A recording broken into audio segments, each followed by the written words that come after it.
नमस्कार। आज हम आपको वो कहानी सुनाने जा रहे हैं जिसमें शिव जी का अवतार कहे जाने वाले हनुमान जी स्वयं शिव जी के सामने युद्ध भूमि में खड़े थे। ये बजरंगबली और भगवान शिव के बीच छिड़े भीषण युद्ध का प्रसंग है। जब भगवान श्री राम ने अश्वमेध यज्ञ किया तो यज्ञ का घोड़ा आगे बढ़ते बढ़ते देवपुर नाम के एक नगर में जा पहुंचा। उस नगर के राजा तब वीरमणि थे। उनके पुत्र रुकमंगद ने जब उस घोड़े को अपने राज्य में प्रवेश करते हुए देखा तो उसे बंदी बना लिया।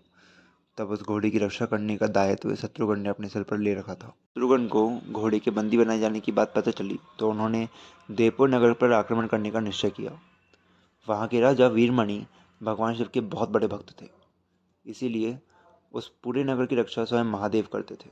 शत्रुघ्न और वीरमणि की सेनाओं में भीषण युद्ध छिड़ गया। हनुमान जी भी देवपुर की सेना का संहार करने लगे। श्री राम के भाई भरत के पुत्र पुष्कल ने राजा वीरमणि को घायल कर दिया। यह देखकर वहां की सेना जान बचाकर भागने लगी। अपने भक्त का ऐसा हाल देखकर भगवान शिव स्वयं श्री राम की सेना पर टूट पड़े। उन्होंने वीरभद्र को पुष्कल से और नंदी को हनुमान जी से युद्ध करने के लिए भेजा।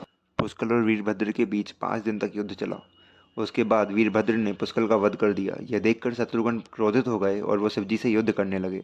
उन दोनों के बीच 11 दिन तक युद्ध चला। फिर भगवान शिव के वार से शत्रुघ्न अंत में बेहोश हो गए। ये देखकर हनुमान जी स्वयं शिव जी से युद्ध करने लगे। उन्होंने शिव जी से पूछा कि आप तो श्री राम के बहुत बड़े भक्त हैं, फिर आप हमसे युद्ध क्यों कर रहे हैं? शिव जी ने कहा, मैंने वीरमणि को वचन दिया है, इसलिए मैं युद्ध करने के लिए बाध्य हूँ। इसके बाद हनुमान जी और भी भयंकर युद्ध करने लगे। शिव जी ने उन पर बड़ी बड़ी चट्टानों से वार किया। हनुमान जी ने उस वार को टाल दिया। फिर शिव जी ने अपना त्रिशूल उनकी तरफ फेंका। तब हनुमान जी ने त्रिशूल के टुकड़े टुकड़े कर दिए और अंत में शिव जी को पराजित कर दिया। शिव जी ने हनुमान जी का ऐसा अद्भुत पराक्रम देखकर उनसे वरदान मांगने को कहा। तब हनुमान जी ने कहा, इस युद्ध भूमि में भरत के पुत्र पुष्कल की मृत्यु हो गई है और शत्रुघ्न भी बेहोश हैं, इसीलिए मुझे द्रोणगिरी पर्वत पर संजीवनी औषधि लेने जाना होगा। तब तक आप इन दोनों के शरीर की रक्षा कीजिए। शिव जी ने उन्हें यह वरदान दे दिया। तुरंत हनुमान जी द्रोणगिरी पर्वत से औषधि लेकर आए और उन्होंने पुष्कल को पुनः जीवित कर दिया और शत्रुघ्न को भी स्वस्थ कर दिया। फिर शत्रुघ्न वापस शिव जी से युद्ध करने लगे और जब वे अत्यंत प्रयास के बाद भी जीत नहीं पा रहे थे तो हनुमान जी ने उनसे श्री राम को याद करने के लिए कहा।